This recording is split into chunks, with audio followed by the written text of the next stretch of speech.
Vilniaus arkikatedra kiekvienam lietuviui yra sakrali vieta. Vytauto didžiojo statytos katedros sienos ir pilioriai išlikę dar iki šiol.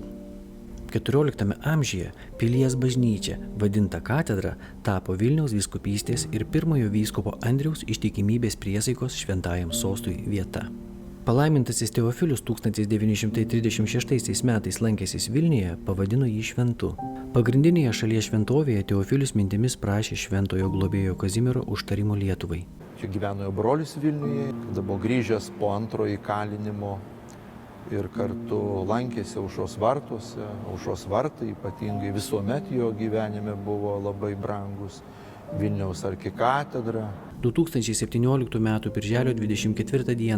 laukiant beatifikacijos iškilmių Vilniaus katedroje, prasidėjo Dievo palaimos kupinas įvykis. Beatifikacija pagal tam tikrą reglamentą turėjo vykti Kaišiadoryse, bet suvokiant tai, kad Teofilius Matulionis yra be galo reikšmingas visai Lietuvai ir kartu Teofilius yra kaip simbolis, kaip ženklas daugybė žmonių, kurie kentėjo, buvo persekiojami, kurie žuvo, mirė, buvo nukankinti.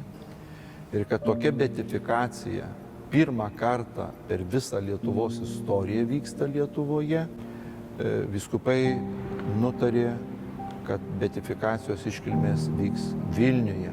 Tikrai buvo jaudinantis momentas, kada Teofilių išlydėjome iškilmingai iš Kaišiadorių katedros, per Kaišiadoris automagistralį į Vilnių.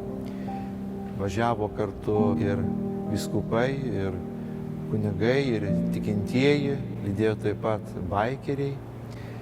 Ir vykome į Vilnių, į beatifikacijos iškilmes, iš kurių jis jau grįžo palaimintoju. Bažnyčia turi labai seną tradiciją melstis prie šventųjų, ypač kankinių relikvijų. Labai džiugu, kad Vilniaus arkivyskupo Gintaro Grušo iniciatyva Vilniaus arkikatedroje bazilikoje yra Lietuvai labai brangių šventųjų relikvijos.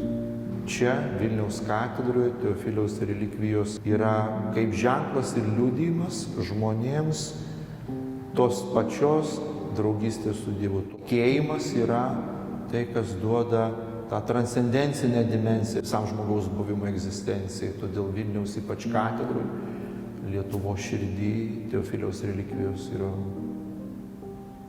savo vietoje.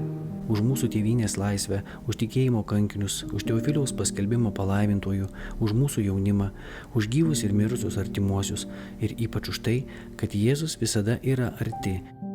Tie, kurie yra viešpaties akivaizdoje ir žvelgia į jo veidą, gali ir nori mums padėti.